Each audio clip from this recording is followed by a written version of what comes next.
오늘 우리에게 주시는 하나님의 말씀은 출애굽기 20장 4절에서 6절 말씀이에요.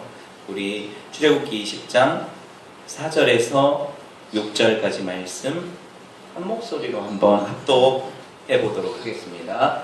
시작. 너를 위하여 새긴 우상을 만들지 말고 또 위로 하늘에 있는 것이나 아래로 땅에 있는 것이나 땅 아래 물속에 있는 것에 어떤 형상도 만들지 말며 그것들에게 절하지 말며 그것들을 섬기지 말라. 나 내 하나님 여호와는 질투하는 하나님인즉 나를 미워하는 자의 죄를 갚되 아버지로부터 아들에게로 3, 4대까지 이르게 하거니와 나를 사랑하고 내 계명을 지키는 자에게는 1000대까지 은혜를 베푸느니라. 아멘. 오늘 소율문답 강의 28번째 시간이에요. 참된 예배의 방식이라는 제목으로 오늘 10계명 두 번째 계명을 가지고 참된 예배의 방식이라는 제목으로 하나님 말씀 함께 나누도록 하겠습니다. 특별히 오늘 49문부터 52문까지 소율이 문답을 보게 되는데요. 지난 시간에 했던 대로 우리가 문답을 한번 돌아가면서 읽도록 할게요. 제가 질문을 하면 여러분 같이 답변을 하시는 겁니다. 자, 제 49문 두 번째 계명은 무엇인가? 두 번째 계명은 이것이다. 너를 위하여 새긴 우상을 만들지 말고 또 위로 하늘에 있는 것이나 아래로 땅에 있는 것이나 땅 아래 물속에 있는 것에 아무 형상이든지 만들지 말며 그것들에게 절하지 말며 그것들을 섬기지 말라. 나 여호와 너희 하나님은 질투하는 하나님인즉 나를 미워하는 자의 죄를 갚되 아비로부터 아들에게로 3, 4대까지 이르게 하거니와 나를 사랑하고 내 계명을 지키는 자에게는 1000대까지 은혜를 베푸느니라. 제 50문 두 번째 계명이 요구하는 것이 무엇인가? 두 번째 계명은 하나님께서 자기의 말씀 가운데 정하셨던 대로 모든 종교적 예배와 의식을 순전하고 온전하게 받아들이고 준수하고 지키시는 것을 요구한다. 51문 두 번째 계명에서 금하는 것은 무엇인가? 두 번째 계명은 형상을 만들거나 혹은 말씀이 지시하지 않는 어떤 다른 방식으로 하나님을 예배하는 것을 금한다. 제52문 두 번째 계명을 지키라 하신 이유는 무엇인가? 두 번째 계명을 지키라 하신 이유는 하나님이 우리의 주권자이시며 우리를 소유하시고 자신만을 예배하기를 열망하시기 때문이다. 네, 아멘 안 해도 돼요. 여기까지 읽었는데요. 여러분 우리가 10계명을 생각할 때 생각해 보세요. 너는 나 외에 다른 신을 내게 있게 말지니라. 이게 1계명 지난 시간에 배웠죠. 근데 2계명이 어떻게 시작이 돼요? 너를 위하여 새긴 우상을 만들지 말고 어때? 그렇죠? 이게 뭐예요? 1계명하고 2계명이 마치 이렇게 통으로 이어진 느낌 아닙니까? 그렇죠? 이렇게 나눠졌다 생각하면 나눠진 건데 우리가 우리말로 볼 때는 이게 명확하지 않고 같이 붙어 있는 것처럼 느껴지는 이유. 여러분 이게 바로 두 번째 계명하고 첫 번째 계명이 이 내용에 있어서 연속선상에 있기 때문에 그래요. 당연한 거죠. 하나님만을 예배하고 어떤 방식으로 예배해야 할까? 1계명이 뭐냐면 예배의 대상이 누구시라고 했어요?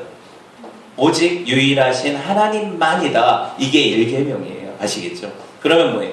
예배의 방법은 무엇인가? 이게 2계명이에요. 우리가 어떻게 그 하나님을 예배할까? 이걸 가르쳐주는 게 뭐다? 2계명이라는 거예요. 약간 다르죠? 이거를 한번 생각을 해볼 거예요. 1계명에서 배운 대로 우리가 세상을 살아가면서 유일하게 섬겨야 될 분, 또 우리가 유일하게 예배하고 사랑해야 될 분이 누구세요? 하나님이십니다. 계속 반복해도 지나치지 않아요. 왜? 우리는 하나님 외에 다른 것들을 너무 사랑하기 때문이에요. 그렇죠? 우리는 유일하게 하나님을 사랑해야 돼요. 하나님은 어떤 분이시라고 했어요?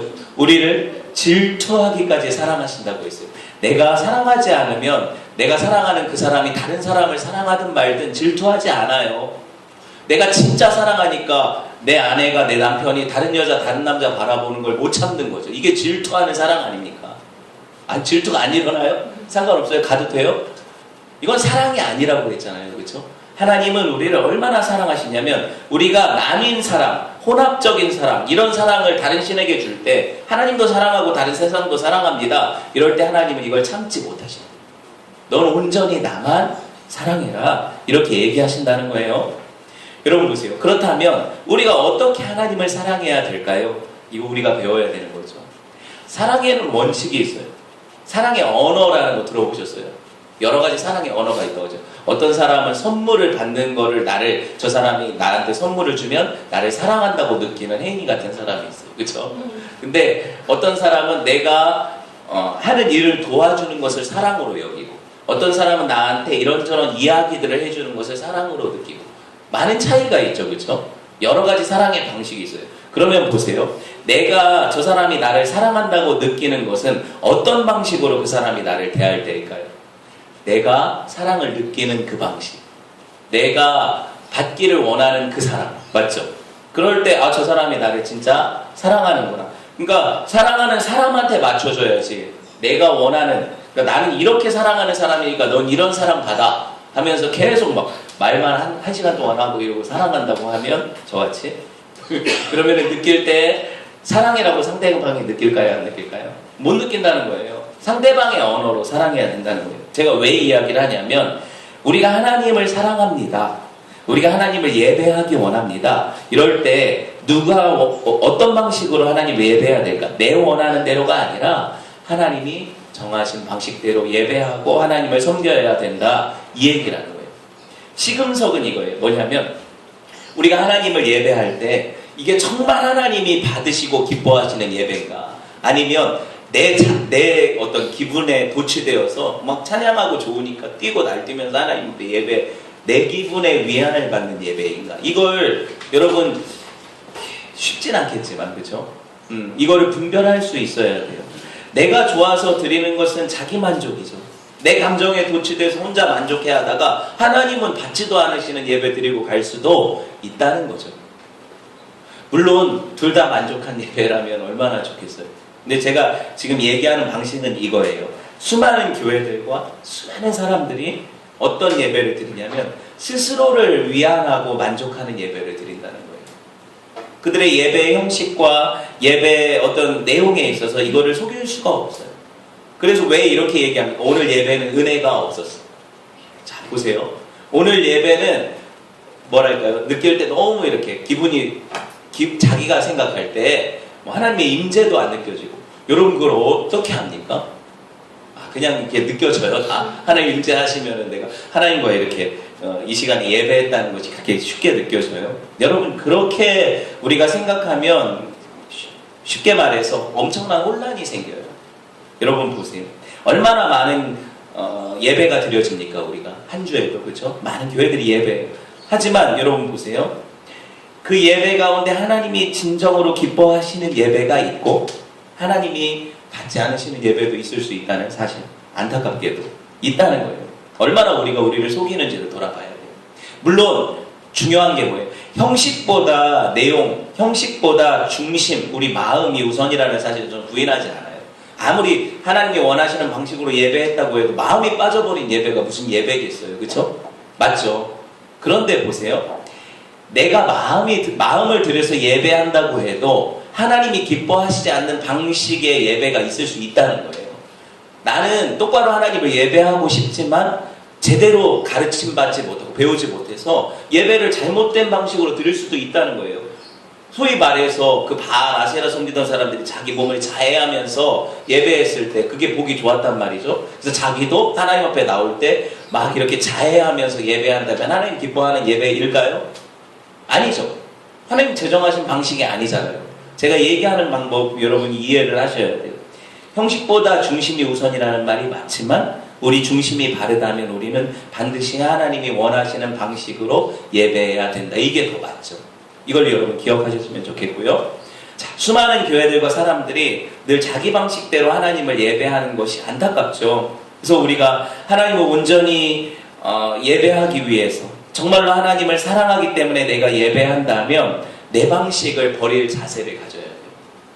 하나님이 내가 원하는 예배는 이것이다 말씀하시면 아닙니다. 하나님, 나는 찬송을 20분 하는 게 좋고요. 드럼을 치는 게 좋고요. 막 내 마음은 이런 여러 가지 생각들이 있잖아요. 그렇죠? 성찬식을 뭐 한 주에도 매번 했으면 좋겠고요. 막 여러 가지 자기 마음의 방식이 있는데 이 마음의 방식들을 내려놓을 준비가 돼야 돼요. 왜? 각자 생각은 다 다르거든요. 예배에 대한 기준도 다 다르거든요. 그렇죠? 그러니까 누구한테 맞춰야 돼요? 하나님께 맞춰드려야 되는 거예요. 하나님이 원하시는 방식으로 예배해야 된다. 여러분 이런 마음을 받아들일 자세가 되어 있나요? 이런 방식을? 우리가 하나님을 섬기는 사람이라는 이런 어떤 원칙 안에서, 그렇죠?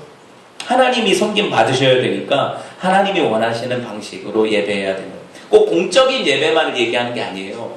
삶의 예배도 있죠. 삶의 예배는 그럼 내가 원하는 방식으로 합니까? 아니라는 거예요. 삶의 예배 또한 하나님이 정하신 방식으로. 어디 있습니까? 하나님의 말씀을 통해서 다 정해놓으셨어요. 이런 방식으로 나를 섬겨라, 이렇게. 그렇죠? 야, 니네는 뭐가 돼도 좋으니까 돈 그냥 개처럼 벌어와서 헌금만 하면 된다. 이런 방식으로 하나님 정하신 게 없죠. 정직하고 성실하게 벌어서 하나님께 드리라고 했죠.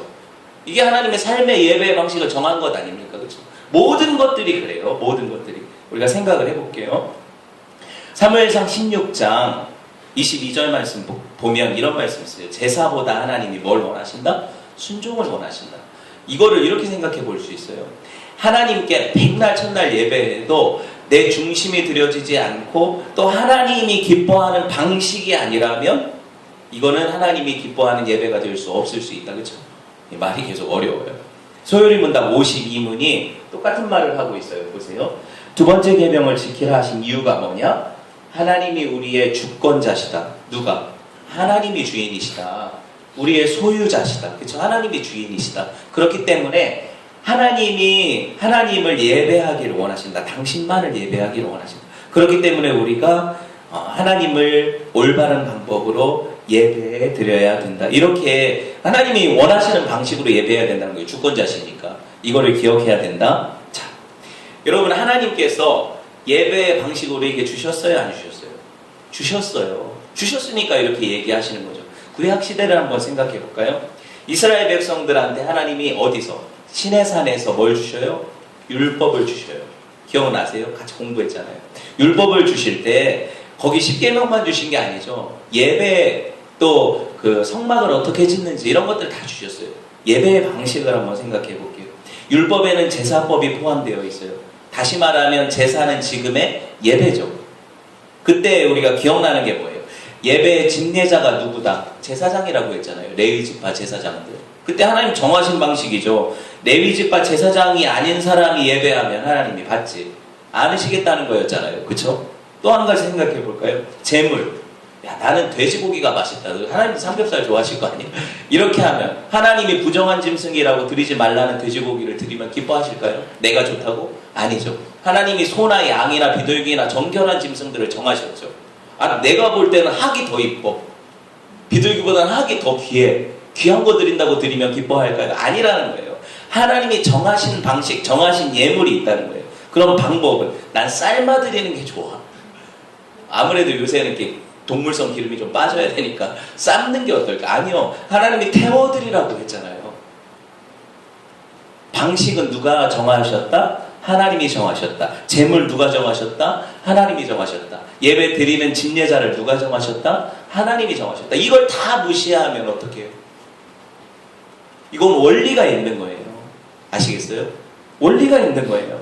여러분 제사에 그 각각 드린 소제는 이거다, 번제는 이거다, 화목제는 이거다. 다 제사마다 하나님 방식 정해주셨어요? 안 정해주셨어요? 모르시죠? 예, 출애굽기나 레위기를 읽어보면 다 각각 5대 제사 뭐 이런 것들 다 정해주셨어요. 임의대로 야 니네가 원하는 방식으로 예배해라. 이렇게 그냥 프리하게 놔두시지 않으셨어요. 열린 예배도 좋고 닫힌 예배도 좋다. 뭐든 해라. 이렇게 하시지 않으셨어요.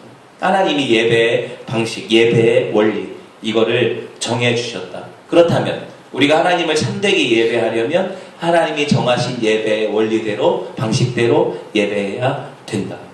여러분 충격적인 사실 하나 가르쳐 드릴게요. 성경에 써 있는데 모세가 이 율법들, 제사법이나 이런 것들을 받으려고 시내산에 40일 동안 올라갔었죠. 기억나요? 근데 이스라엘 백성들이 모세가 없어져서 40일 동안 시내산에서 안 내려오니까 한 일이 뭐예요? 자발적으로다가 자기들 금고리, 귀걸이 다 떼가지고 금으로 뭘 만들었어요? 송아지 형상을 만들었죠. 그래가지고 아론이 공표를 하고 성일을 딱 이렇게 이게 성일이다 해가지고 주일처럼 모여서 예배하자 해서 송아지 형상 딱 보여주면서 이게 바로 너희들을 애굽에서 인도해낸 너희 신 하나님이다 이렇게 얘기를 했어요. 그러니까 이스라엘 백성들이 막 춤추고 노래하면서 자기들 방식대로 난리치면서 예배했죠. 기억나요? 하나님이 받으셨을까요? 하나님 받으셨을까요? 받지 않으셨다는 거예요. 보세요.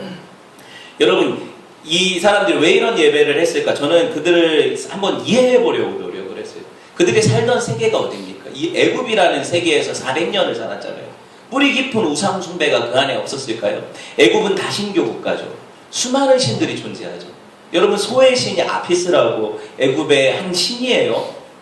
이스라엘 백성들이 생각할 때 여러분, 그런 어떤 신상이라는 것은 하나님을 섬기는데 당연한 것이라고 생각할 수 있어요. 왜? 그렇게 습득된 오랜 습관들이잖아요. 그렇죠? 신상이 있어야 그 앞에서 예배하고 제물 드리지. 이게 그들의 방식이라는 거예요. 아직 율법을 받기 전이니까 이렇게 생각해 볼 수 있다는 거예요. 보세요. 고대 사람들이 왜 형상에 집착했을까? 생각해 보세요. 여러분 한번 말해 보세요. 왜 고대 사람들이 어떤 형상에 집착하고 그 형상을 만들어 놓고 예배했을까? 말해 보세요. 생각해 보면은 어느 정도 이게 답이 나오거든요. 눈에 보이는 어떤 형상, 우상, 이건 되게 친근감이 있어요. 그걸 상상해 내면서 어떤 떠올리면서, 그쵸? 소의 형상이면 소의 형상, 달의 형상이면 달의 형상, 그걸 만들어 놓고 갖고 다니면서 부적처럼 예배하는 것이 더 어떻게 보면 안정감을 주고 어떤 기쁨을 줄 수 있다는 거예요. 끊임없이. 여러분, 하나님이 이걸 아실까요? 모르실까요? 너무 잘 아시죠? 그쵸? 너무 잘 아세요. 그래서 하나님은 이런 것들, 어떤 피조물의 형상이라도 만들지 말라고 하시는 거예요. 왜? 그런 것들을 하나님과 그것들이 비길 수 있습니까? 없습니까? 없어요. 어떤 우리가 대단하다고 하는 형상을 만들어 놓고 이걸 하나님이다 라고 대체할 수 있습니까? 없어요. 태양도 안 되고, 그쵸? 우리가 뭐 대단하다고 하는 우주도 안 되고 아무것도 안 되는 거예요. 이렇게 만드는 순간 어떻게 돼요? 창조주이신 하나님을 피조물의 자리로 끌어내리는 거예요.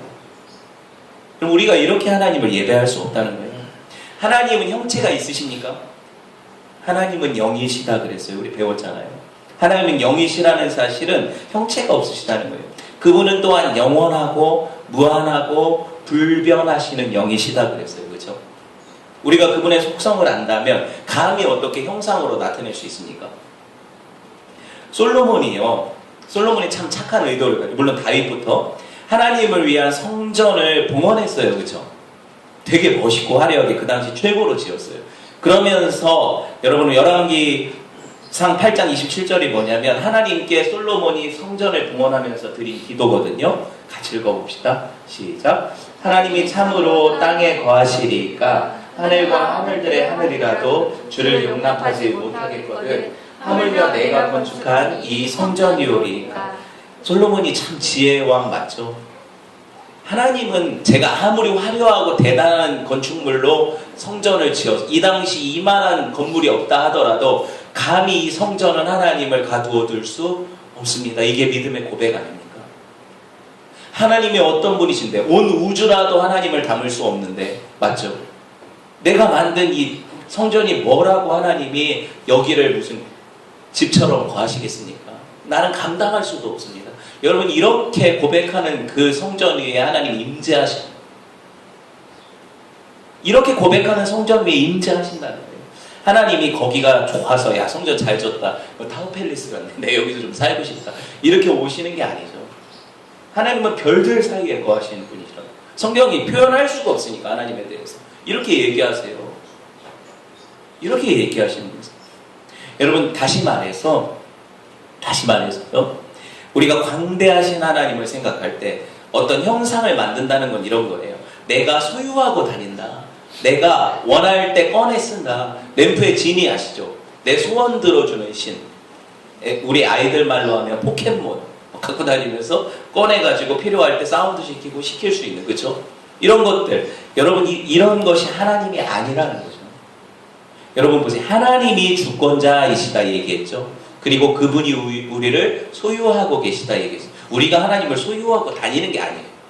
이거를 착각하면 안 돼요. 그분이 우리를 소유하고 계시죠. 소유문당 50문 51문일까요? 50문 51문. 제2계명의 의도 우리가 아까 읽으면서 봤는데 보세요. 두 번째 계명은 하나님께서 자기 말씀 가운데 정하셨던 대로 모든 종교적 예배와 의식을 어떻게 순전하고 온전하게 받아들이고, 이거 하나님이 정하신 대로예요. 말씀 가운데서. 그렇죠?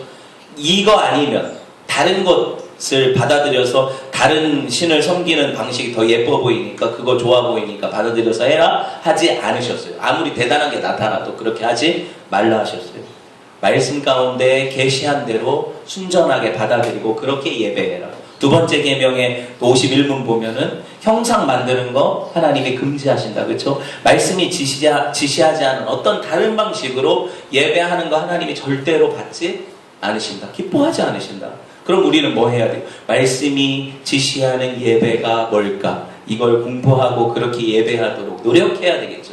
자, 성경이 말하는 참된 예배 방법과 거짓된 예배 방법 제가 살펴보려고 해요. 개혁교회, 우리가 속한 데가 이게 장로교 합동 측인데 우리는 개혁교회라고 해요. 또 복음주의권 교회들이 있죠. 뭐 이거 설명은 나중에 하고, 우리 개혁교회가 인정하는 하나님께서 성경을 통해서 계시하신 예배의 방법이 뭐냐, 이걸 한번 보려고 해요. 예를 들어서 성경이 얘기하는 예배 방법의 중요한 포인트가, 가장 중심에 있는 것이 말씀의 선포예요. 말씀의 낭독과 말씀의 선포예요. 그러니까 말씀이 중심이라는 거죠. 그리고 여러분, 예배 가운데 기도가 있어요. 하나님께 우리의 마음을 올려드리는 것이, 그리고 우리가 하나님께 말씀을 드리는 것이 기도라면 하나님이 말씀하시는 것이 이 말씀이라고 보시면 돼요. 예배 형식이 이렇다는 거예요. 또 한 가지는 성례가 있어요. 성례는 눈에 보이는 말씀이죠. 세례와 성찬을 성례라고 해요. 개혁교회는. 근데 여러분, 이 네 가지는 뭐예요? 아주 필수적인 예배 요소고, 이 예배 가운데 이것이 있으면 참된 예배가 될 수 있다는 거예요. 자, 여러분 또 한 가지 생각해 볼게. 개혁교회가 얘기하는 성례가 지금 뭐라고 했어요? 세례하고 또 떡을 나누고 포도주를 나누는 성찬이라고 했죠. 근데 천주교는 칠성례를 얘기를 하거든요. 뭔 얘기예요? 세례도 있다. 또 성체성사라고 하는 그들이 우리 이 성례식 성체성사라는 게 있다. 근데 뭐가 또 있냐면 견진이라는 게 있고, 그리고 고해성사 아시죠?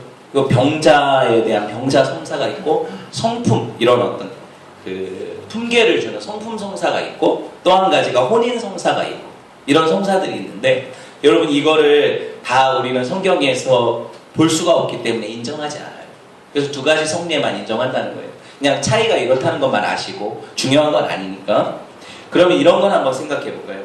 여러분, 그 중세교회나 아니면 지금 카톨릭이나 아니면 어떤 예식을 중시하는 교회들은 그 목회자들이나 성직자들이 뭘 입어요?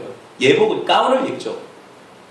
대부분 예배 때 입는 걸 보셨을 거예요. 왜 우리 목사님은 맨날 양복 입고 설교하지? 어떤 그 CTS 나오는 어떤 교회 목사님은 맨날 줄 몇 개씩 달린 그 가운을 입고 나오던데, 이렇게 생각할 수도 있죠. 그렇죠? 옷이 없어서 그러나 하나 사드릴까? 뭐 이렇게 생각할 수도 있는데 아니에요. 그래서 그런 게 아니고, 예복 자체도 여러분 하나님이 정하신 방법이 아니어서 우리가 굳이 그것을 추구하지 않아요. 아시겠어요? 뭐 특별히 성찬이나 성례식 때 어떤 상징적인 의미로 입기는 하지만 안 입어도 돼요. 안 입어도 돼요. 아시겠죠? 그런 부분이 있다. 또 한 가지, 형상에 대한 부분. 형상, 우리가 당연히 예배당에 어떤 형상을 놓지 않죠. 저기 뭐 장난감 놓은 거 저기 형상 놓은 게 아니에요. 저거 보고 예배하라고 은혜 받으라고 놓은 거 아니고, 예, 그냥 데코죠 저거. 근데 중요한 건 뭐예요? 예배당에 어떤 형상이나 종교적인 그림들 이런 거 놓으면 어때요? 그것이 하나의 올무가 될 수 있다는 거예요. 이거를 조금 더 생각을 해볼게요.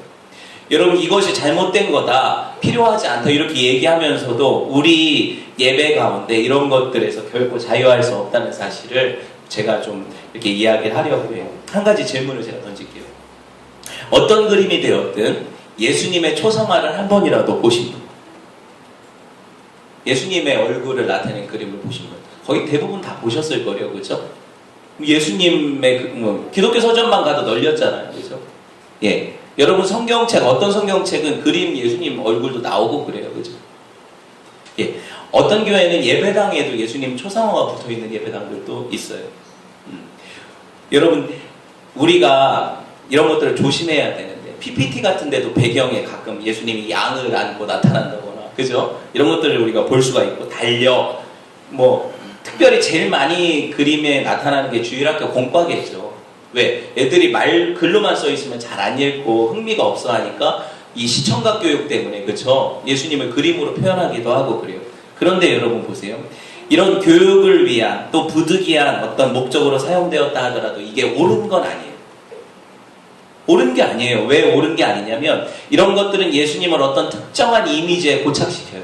그래서 내가 예수님 하면 내가 어렸을 때 강인하게 보았던 어떤 그림이 떠오르거든요. 예수님이 그분이십니까? 그 그림이 예수님이세요? 아니죠. 절대 아니거든요. 그런데 어떤 형상이 왜 이렇게 매혹적이냐면 그걸 떠오르게 하는 심상이 되기 때문에 그래요. 문제라는 거예요. 실제로 우리는 예수님이나 하나님 예배한다고 하면서도 그걸 떠올리고 예배할 수 있다는 거예요. 할아버지 같은 하나님, 그래서 할아버지 얼굴을 자꾸 떠올릴 수도 있죠. 그렇다는 거예요. 이게 위험하다는 거예요. 우리가 만들어 놓은 어떤 형상에 절하는 거랑 똑같죠. 신기하죠? 근데 나는 이미 그걸 부인할 수가 없이 머릿속에 이미지로 고착화된 게 있어요. 이런 것들을 부정해야 돼요. 아니라고 자꾸 없애야 돼요. 여러분 보세요. 뭐 요새 멀티미디어가 아니면 교육이 안 되니까 주일학교 교재에 뭐 아무리 보수적인 교단이라도 예수님 그림 다 있을걸요? 주일학교 교재. 그렇죠. 있죠. 모르겠어요. 합신이 있어요. 있죠. 없어요? 모르겠어요. 대부분 그 어떤 있을 것 같아요. 저는 계속 봐왔거든요. 그럼 이게 뭐가 문제냐? 아이들이 실제로 예수님에 대해서 그렇게 생각하게 되는 것도 문제고, 또 이런 것이 아니면 교육이 안 된다고 생각해버리는 어른들도 문제가 되는 거예요. 실제로 그렇습니까? 미디어가 아니면 여러분 우리가 하나님의 말씀을 전달할 수 없습니까? 아이들한테 새길 수 없나요? 유태인들은요, 지금까지도 부모님이 말씀으로만 아이들을 교육하지 이게 하나님이다 그려놓고 이게 어떤 뭐 이사야 선지자다 이렇게 교육하지 않아요. 왜? 어떤 형상으로 하나님이 새기지 말라고 하셨습니까? 그들이 더 옳죠. 어떻게 보면. 그렇죠? 왜 우리가 할 수 없다고 생각하고 지레 겁먹고, 그렇죠? 뭐 이런 것들로 다 이게 예수님이다, 이게 하나님이다 이렇게 그려놓을까요? 이게 문제라는 거예요. 우리 문제라는 거예요. 저는 우리 교회는 아니다 얘기하는 게 아니라 우리가 고쳐야 될 문제라고 생각해요. 저도 그렇게 배우면서 자라왔고요. 예. 이런 형상들 실제로 여러분 예수님이 실제로 이 땅에 오셨었어요. 그렇지만 예수님을 본 사람이 있었다지만 실제로 지금 형상으로 예수님을 만들어 놓을 수는 없는 거예요. 절대로 그럴 수 없는 거예요. 사도 바울이요, 사도행전 17장 29절에서 뭐라고 합니까? 이와 같이 하나님의 소생이 되었다 우리가 그런즉 어떻게 하래요? 하나님을 금이나 은이나 돌에다 사람의 기술과 고안으로 새긴 것들과 같이 여길 것이 아니라 이렇게 새겨놓지 말라 이렇게 얘기하시죠. 또 이사야 선지자는 이사야 40장 18절에서 뭐라고 하시냐면 그런즉 너희가 하나님을 누구와 같다 하겠으며 무슨 형상을 그에게 비기겠느냐. 형상으로 만들지 말라는 얘기죠. 이건 하나님이다 이렇게 얘기하지 말라고 하는 거잖아요. 그렇죠? 자, 여러분 예수님의 형상 아까 제가 얘기하다 말았는데 이거를 그리는 거를 동의하는 사람들은 이런 주장을 해요. 뭐냐면 예수님을 회상하거나 그분을 묵상하는 데 도움이 되고 아까 얘기했다시피 어린아이들 교육에 이게 필수적이다 이렇게 얘기하는데 절대 아니라고 제가 얘기하는 거예요. 반대를 제가 해볼게요. 뭐냐면 우리가 실제로 2000년 전 예수님이 어떻게 생기셨는지 기억하고 아는 사람이 있습니까? 없어요. 고대 그림들을 예수님을 표현해 놓은 그림들을 봐도 다 틀려요. 다 다르다는 얘기죠. 서로. 뭐 어떤 게 예수님이에요? 알 수가 없으니까 그리면 안 된다는 거예요. 사진으로 찍어놓은 것도 아니잖아요. 그렇죠? 안 된다는 거예요. 두 번째 뭐냐면 가령 진짜 똑같은 초상, 예수님을 그려놓은 초상 하나 사진이 있다고 칩시다. 지금까지 내려온다고. 그러면 그 예수님에 대해서 우리가 생각할 때 그 예수님은 성육신하신 예수님이죠. 육체를 가지신 예수님이죠. 근데 예수님은 두 본성을 가지고 계세요. 하나는 신성, 하나는 인성. 우리가 육체를 바라볼 때 그분의 뭐만 보는 거예요? 인성만 보는 거잖아요. 그분의 신성이 보여요, 안 보여요? 하나님이신 그분이 안 보이죠. 그림에 표현되지 않잖아요. 그러니까 잘못됐다는 거예요. 함께 예배할 수 없다. 세 번째로 우리가 생각해 볼 수 있는 게 하나님이 분명히 눈에 보이지 않는 하나님을 예배하는 방법으로 우리에게 주신 게 뭐예요? 하나님의 말씀 그리고 성령의 조명하심. 그렇죠? 성령을 통해서 말씀을 보면 하나님을 보여주신다고 얘기했어요. 그렇죠? 그렇게 우리에게 분명히 말씀하셨는데 하나님이 정하신 방법 나 싫습니다. 난 그냥 그려놓은 그림 보고 하나님을 예배할래요. 이건 잘못된 거죠. 이건 내 마음이잖아요. 그렇죠? 이건 잘못됐다는 거예요. 여러분 십자가 한번 생각해 볼까요? 우리 교단은 아예 십자가도 없앴다고 했잖아요. 근데 아쉽게 여기 있네. 이거 강대상을 잘못 샀어요. 바꿔버리든지 해야지. 이게 뭔 얘기냐면 십자가 형상은 왜 안 됩니까? 예수님이 우리를 위해서 돌아가시고 부활하신 그 우리 죄를 담당하신 그런 어떤 십자가의 의미가 있지 않습니까? 그 의미를 부정하는 게 아니고요. 십자가 자체를 그려놓으면 우리가 사람은 집착하는 게 형상에 집착하는 게 있어요. 아니라고 해도 왜 그럼 십자가 목걸이를 갖고 다니면서 부적처럼 사용합니까? 하물며 말씀 적어놓은 성경책도 머리에 비고자 하면 똑똑해지는 줄 알아요. 이게 참 무식하죠. 우리 마음이에요. 이게 종교성이긴 한데 잘못됐다는 얘기예요. 그게 아니라는 거예요. 이걸로 뭐 이렇게 뭐 해가지고 벽에다 딱 붙인다고 뭐 귀신이 집에서 떠나갑니까? 오멘 같은 거 보면 그런 거 막 나오잖아요. 십자가 그린다고 드라큘라가 그러니까 떠나갑니까? 아니잖아요. 절대 그런 거 아니라는 거예요. 이게 어떤 뭐라고 해야 할까요? 능력이나 초신비적인 어떤 그런 것들이 있는 게 아니에요. 이거를 여러분 진짜 이해를 하셔야 돼요. 단순하게 하나님을 예배하기 위한 용도로 십자가를 놓았습니다 해도 하나님이 그걸 금하셨다는 사실을 부인할 수가 없어요. 그래서 우리는 십자가도 없애는 거예요. 그게 예수님으로 대치되고 하나님으로 대치될까봐 조심하는 거죠. 쉽게 말하면 조심하는 거예요. 여러분 사사기 8장 27절에 보세요. 기드온이라는 사람이 금으로 읽어보세요. 에봇 하나를 만들어 자기의 성읍 오브라에 두었더니 온 이스라엘이 그것을 음란하기 위함으로 그것이 기드온과 그의 집에 올무가 되니라. 여러분 에봇은요 제사장이 세마포 옷을 세마포로 만들어서 입는 옷이죠. 제사장이 하나님을 섬길 때 입는 예복이에요. 그러니까 하나님을 섬기는 걸 의미를 해요. 근데 에봇을 만드는 방법은 뭐예요? 정해진 방법으로 세마포로 만들어야 돼요. 근데 오늘 뭘로 만들었습니까? 금으로 만들어서 입고 쓰지도 않잖아요. 그래서 그걸 심지어는 제사장이 아닌 자기 집안 성읍에다가 이렇게 딱 모셔 쇼윈도에다 딱 이쁘게 해놓으니까 사람들이 어떻게 했대요? 그냥 놔둬요. 그걸 이스라엘 백성들이 그것을 음란하게 섬겼다. 그쵸? 어떻게 이럴 수가 있어요? 기드온은요 하나님이 택하셔서 미디안의 손에서 이스라엘을 구원하게 하신 훌륭한 사사거든요.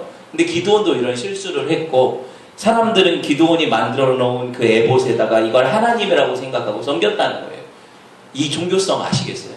정말 조심해야 돼요. 여러분 우리가 이런 것들을 주의하지 않으면 올무에 빠져요. 형상숭배의 올무에 빠진다는 거예요. 아까도 얘기했지만 사람들이 왜 자꾸 이런 형상을 만들까? 왜 이런 어떤 형상을 만들까? 좀 더 깊이 생각해보면 우리 내 입장, 인간 입장에서 생각해보면 이거 같아요. 눈에 보이지 않는 하나님은 위험해요. 통제가 안 돼요. 뭔가 보여야 내가 안정감을 느끼고 좀 뭐라고 해야 될까요? 무시무시하고 능력 있는 존재가 어떤 눈에 보여지지도 않으니까 얼마나 두려워요. 그러니까 이거를 보이게 만들어서 어느 정도 달래고 어르고 이게 옛날 우상숭배 아닙니까? 보세요. 우상들한테 처녀도 바치고 그쵸?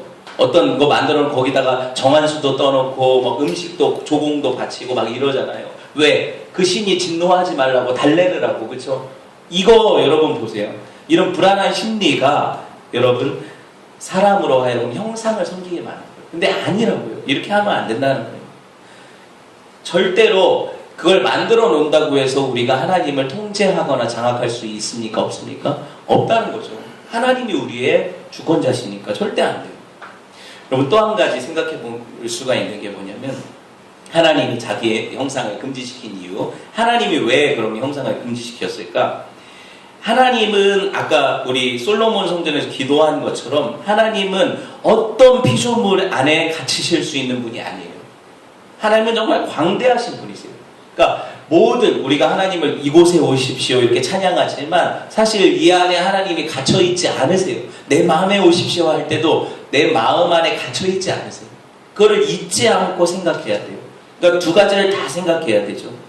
하나님의 주권은요 어떤 인간이 만들어 놓은 조각품 안에 담아둘 수 없다. 이거 분명히 계속 제가 강조를 하는 거예요. 하나님이 초월해 계시죠. 하나님은요, 물론 여러분, 저와 여러분 안에 계세요. 그렇지만 또 하나님은 우리가 생각할 수 없을 만큼 초월해 계신 분이세요. 훨씬 크신 분이세요. 그렇죠? 이거를 잊으면 어떻게 돼요? 늘 하나님을 내가 어떻게 할 수 있다라는 착각에 빠지게 돼요. 착각에 빠지게 돼요. 모세가 하나님한테, 모세는 어떤 사람이 하나님과 정말 친밀하게 알았던 사람 아닙니까? 그런데 그런 모세가 하나님의 형상을 보여주십시오 이렇게 기도했어요. 하나님한테. 그랬더니 하나님이 어떻게 하셨어요? 얼굴을 보여주신 게 아니라 출애굽기 33장 20절에서 23절에 보니까 보세요. 읽어봅시다. 시작. 또 이르시되 네가 내 얼굴을 보지 못하리니 나를 보고 살 자가 없음이니라. 여호와께서 이르시기를 보라 내 곁에 한 장소가 있으니 너는 반석 위에 서라. 내 영광이 지나갈 때 내가 너를 반석 틈에 두고 내가 지나도록 내 손으로 너를 덮었다가 손을 거두리니 내가 내 등을 볼 것이요 얼굴은 보지 못하리라. 보셨어요? 모세도 하나님의 얼굴을 봤답니까? 못 봤대요. 물론 하나님을 대면하여 아는 자라 했어도 얼굴을 봤다는 게 아니에요. 하나님을 보고 살 자가 있대요, 없대요? 없다고 하잖아요. 모세가 본 것은 하나님의 영광의 그 뒤, 등, 옷자락밖에 못 봤대요. 그런데도 그 하나님을 배운 것이 얼마나 큰지 얼굴에 광채가 떠나지 않아서 사람들이 모세를 볼 때 무서워, 얼굴에 아우라가 있으니까 빛이 나니까 수건으로 가리라고 했잖아요. 이거 우리가 무서워가지고 못 보겠습니다. 하나님을 본 사람의 얼굴, 등을 본 사람의 얼굴도 빛이 나서 사람들이 감당을 못해요.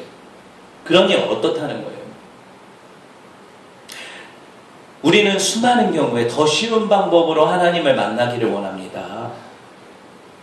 하나님, 내가 좀 이렇게 하나님을 보여주시면 내가 하나님을 믿는 확실한 증거로 알고 하나님 따라가겠습니다. 늘 우리 안에 원함이 이거 아니에요. 하나님 보여주세요. 하나님 보여주세요. 근데 여러분, 우리가 얼마나 조심성 없이 하나님을 대하는지를 알아야 돼요. 하나님을 보고 살 자가 없대요. 하나님 보고 살 자가 없대요. 경외함이 없으니까 자꾸 친구 보듯이 보여달라고 하는 거잖아요. 내 경외함이 없으니까. 감히 우리가 하나님을 어떻게 보여달라고 합니까? 너는 나를 본고로 믿느냐? 보지 못하고 믿는 자가 더 복되다. 여러분 반드시 기억해야 될 게 있어요. 하나님이 어떤 조각품 안에 절대 담기실 수 없기 때문에 하나님을 형상으로 만들어 섬기는 것은 정말 십자가도 안 된다는 거예요. 정말 그래서는 안 된다. 인간이 감히 범접할 수 없는 그분, 그죠? 우리가 하나님을 만나는 유일한 방법은 말씀을 통해서 또 성령의 조명하심 가운데 하나님이 만나주시는 방법밖에 없어요. 그러니까 내가 찾아가서 만나는 게 아니고요. 하나님이 찾아오셔서 만나는 거예요. 그럴 때 내가 하나님을 만났다, 하나님을 경험했다 이렇게 얘기하는 거예요. 자, 여러분 자연스럽게 우리가 하나님의 모습을 형상화할 수 없다 이야기를 들었을 때 여러분 우리가 생각하게 되는 게 하나님은 영이시라는 게 생각이 나죠. 아까 얘기했다시피 하나님이 영이시다. 영은 손도 없고 발도 없으니까 하나님이 아무것도 모르십니까? 그것도 아니죠. 하나님은 영이시라고 하지만 하나님은 우리 모든 것을 보고 계시고 알고 계시고 개입하시고 능력을 베푸실 수 있는 분이다. 이걸 착각해서는 안 된다.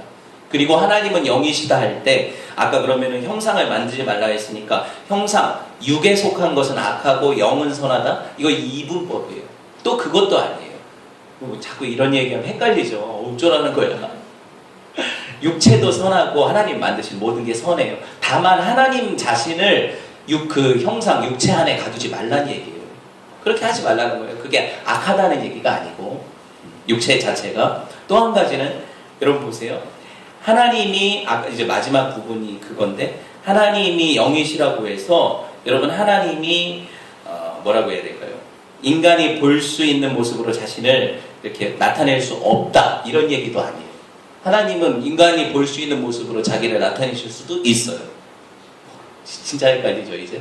구약에 보면 하나님이 실제로 사람이 알아볼 수 있는 방식으로 나타나신 게 몇 군데나 돼요. 성경을 한번 찾아보면 아브라함에게 나타나신 하나님 기억나세요? 하나님은 어디 가시다 바쁘게? 소돔과 고모라를 멸망시키러 가실 때 하나님이 아브라함을 찾아오시니까 아브라함이 하나님 앞에 막 이렇게 부탁하고 그러는 장면 나오죠. 맞아요. 하나님을 어떻게 알아봤을까요? 하나님이 사람의 모습으로 나타나셨기 때문에 알아봤겠죠. 하나님이 직접 보여주실 수도 있다는 거죠. 하지만 그게 하나님은 아니야. 형체로 만들면 안 돼요. 또 한 가지, 야곱이 약복강에서 누구랑 씨름해요? 어떤 사람과 씨름했는데 알고 보니까 그분이 하나님이었어. 그죠? 이렇게 나타나실 수도 있는데 그건 아주 예외적이잖아요. 여러분, 그럼 모든 60억 인구가 한 번씩 하나님을 만납니까? 육체로? 아니잖아요. 그죠? 지극히 예외적인 얘기를 하는 거예요. 또 생각해 볼 수 있는 게, 성경에서 그러면은 목사님, 하나님께서 만들라고 하신 그 형상들은 또 뭡니까? 가령 성막 있죠. 맞아요. 법궤 있죠. 법궤도 하나님 임재를 나타내는 건데 만들라고 하셨잖아요. 그죠? 또 뭐가 있어요? 광야에서 이스라엘 백성들이 불순종하고 패역했을 때 불뱀이 와서 물었는데 구리뱀을 만들어 달을 하셨죠. 맞아요. 이런 형상들은 그럼 왜 만들라고 하셨습니까? 이렇게 따질 수 있죠. 따지지 마요. 아니, 제가 설명을 충분히 할 수 있는 거예요. 뭐냐면, 여러분, 이거는 뭐예요? 다 하나님께서 당신의 임재하심을 보여주기 위한 형상으로 만들라고 하셨어요. 법궤든 성막이든 어떤 그 구리뱀이든 하나님이 임재하신다는 것을 그 표현하는 어떤 형상으로 만들라고 하셨는데, 여기서 중요한 게 뭐냐면, 이런 것들은 하나님이 지시하셔서 만들었다는 원칙이 있어요. 그리고 딱 몇 가지 한정적이라는 거예요. 하나님이 우리한테 다시 나타나셔서 너 십자가를 만들어서 벽에다 걸어놔라, 이렇다면 제가 인정해 드릴게요. 지금 성경에서 얘기하는 아주 제한적인 몇 가지, 하나님이 그때 당시에 필요에 의해서 만들라고 하신 것, 이것들, 지금 그러면은 그것들을 언약궤니 뭐니 갖다 놓고 우리가 섬기냐, 구리뱀이니 뭐니 섬기냐? 아니요. 구리뱀을, 놋뱀을 만들어 놨더니 하도 음란하게 섬겨가지고 사람들이 그게 또 하나님이라고 섬겨가지고 그거 어떻게 했어요? 히스기야 시대인가요? 요시야 시대인가요? 그때 그 구리뱀을 없애버렸어요. 왜? 자꾸 그게 하나님인 줄 알고 섬기니까. 별별 일이 다 있죠. 법계 하나님이 어떻게 하셨어요? 없어졌어요. 지금 어디 있는지 언약궤 못 찾아요. 왜? 사람이 그걸 하나님으로 알고 섬기니까. 성막 없잖아요. 그렇죠? 보세요. 이게 실제로 있었던 일이거든요. 언약궤 자체가 하나님의 임재의 상징이라고 하니까 그것만 모시고 가면 전쟁에서 이길 줄 알았어요. 이스라엘 사람들이. 사무엘 말씀 볼까요? 사무엘상 4장 11절 보세요. 읽어봅시다. 시작. 하나님의 궤는 빼앗겼고 엘리의 두 아들 홈니와 비느하스는 죽임을 당하였더라. 여러분, 이스라엘과 블레셋과의 전쟁이 있었어요. 그런데 그들이 전쟁에 나가서 알고 본 게 뭐냐면 자기들이 그 언약궤를 안 갖고 왔다는 사실을 알게 됐어요. 그래가지고 실로에 언약궤가 있었는데 그거를 보내가지고 좀 가져오게 하자. 그때 당시 제사장이 엘리였는데 엘리의 두 아들도 제사장, 홈니와 비느하스. 홈니와 비느하스가 그 언약궤를 가지고 왔어요, 전쟁터로. 그런데 어떻게 했어요? 결과가 블레셋과 전쟁에서 어떻게 해요? 패하고 언약궤도 뺏겼다. 왜 이런 일이 일어났을까? 하나님이 능력이 없어서? 아니에요. 그들이 실제 살아계신 하나님께 순종하고 그분을 온전히 섬기는 마음보다는 그냥 언약궤라는 건 하나의 어떤 신주단지 모시듯 갖고 다닌 거예요. 그래서 이 언약궤만 갖고 가면 이길 거라고 생각했는데 그들은 하나님을 섬기는 마음은 없었어요. 그러니 하나님이 그걸 기쁘시게 여기겠습니까? 안 여기겠습니까? 안 기쁘시게 여기죠. 되게 신기한 거는요, 그 언약궤를 그 사람들이, 블레셋 사람들이 자기들이 하나님을 이겨가지고 데리고 갔다고 생각하고 다곤이라는 자기 블레셋 신을 섬기는 신전에 놨다고요. 근데 아침에 블레셋 사람들이 가보니까 어때요? 다곤 신상이 엎드려져가지고 언약궤 앞에 목이 부러져 죽어 있어요. 물론 그 나무니까 죽을 것도 없죠. 부서져 있다는 거예요. 그래서 다시 일으켜 세워놨는데 다음날 똑같이 이런 일이 일어났어요. 신기하죠? 언약궤 자체가 능력이라는 게 아니에요. 하나님은 얼마든지 영광 받으실 수 있는 분이시고 어떤 형상 안에 갖춰지지 않으시는 분이신데 하나님이 하나님으로 온전히 인정하는 그 사람들 위해 능력을 베푸신다는 거예요. 여러분, 우리가 이것을 믿어야 돼요. 말씀을 정리하려고 해요. 사실 대요리 문답 이 부분을 읽어드리고 싶지만 길어서 왜 신앙 고백서들이 이렇게 진실한 마음으로 뭐 하나님을 예배하면 되지 왜 이렇게 하라 하지 말라 막 이런 게 막 복잡하잖아요. 그렇죠? 왜 이런 게 많을까 생각할 때 전 이런 생각을 해봐요. 반대로 생각해보면 우리 신앙의 선배들이요, 어떻게 하면 하나님을 제대로 섬길까? 어떻게 하면 하나님 앞에 실수하지 않고 하나님을 올바로 하나님의 자리에 모셔드리며 예배할까? 이게 몸부림쳤다는 거잖아요, 이 기록들이. 근데 지금은 이런 거 하나도 공부도 안 하고 이런 어떤 이런 자세나 이런 마음을 받아들일 어떤 마음의 자세도 없이 그냥 내가 좋으면 흥에 기워서 찬양하고 내가 원하는 대로 예배하고 내 방식대로 하나님을 예배하면서 내가 하나님을 섬긴대요. 자세가 잘못됐어요, 우리. 하나님이 기뻐하시는 방식의 예배가 있는데 내가 좋은 편의대로 내 입맛에 맞게 예배를 바꿔버리면 어떤 일이 일어날까요? 잠시 잠깐 나는 기쁘고 즐거울 수 있어요, 예배 시간이. 그런데 여러분, 그것은 하나님이 기뻐하는 예배가 아니기 때문에 우리 영이 결국에 말라 죽게 되어 있습니다. 하나님 만날 수가 없습니다. 말씀을 맺으려고 합니다. 여러분, 하나님의 형상을 만들어 섬기는 것, 이거 하나님께서 하지 말라고 하셨으니까 하지 마시면 돼요. 그죠? 우리는 하지 맙시다. 그렇게 하지 않았으면 좋겠어요. 어떤 것도 하나님을 대체할 수 없어요. 또 한 가지, 하나님 앞에 예배할 때 하나님이 주신 방식만을 우리가 깊이 묵상하면서 정말 하나님 말씀과 기도와 성례와 이런 것들이 예배 안에 녹아들도록, 그리고 다른 어떤 하나님을 예배하는 요소가 아닌 다른 이방의 몇 가지 요소들, 세속적인 것들이 예배 안에 들어오지 못하도록 우리가 주의하면서 예배를 지켜갑시다. 그런 은혜가 있기를 주님의 이름으로 축원을 드립니다. 우리 함께 기도할게요. 기도할 때